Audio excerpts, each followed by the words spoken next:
Bismillahirrahmanirrahim. Cizre Meslek Yüksekokulu'na acilen bir yurdun yapılması lazımdır.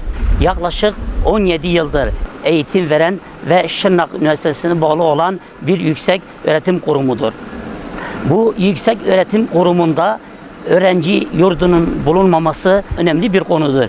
Özellikle öğrencilerin barınması, öğrencilerin okuması için böyle bir yurdun gerekliliği çok acilen olması gereken bir noktadır. Cizre gibi büyük bir şehirde 17 yıldır böyle bir eksikliğin dile getirilmemesi Cizre halkımız için büyük bir kayıp. Bizim burada çağrımız şudur: yaklaşık 400 öğrencinin okuduğu, eğitim gördüğü bir okulda bir öğrenci yurdunun bulunmaması, bu öğrencilerin çoğusu da dışarıda gelmektedirler.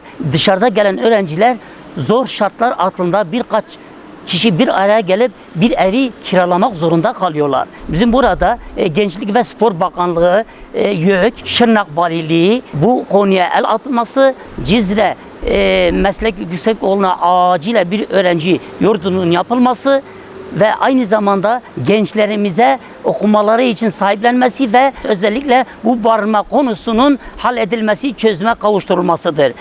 Cizre Hüdapar Teşkilatı olarak bu konunun takipçisi olmaya çalışacağız. Gençlerimizin yanında olmaya çalışacağız. Bunu da kamuoyuna, halkımıza saygıyla duyuruyoruz.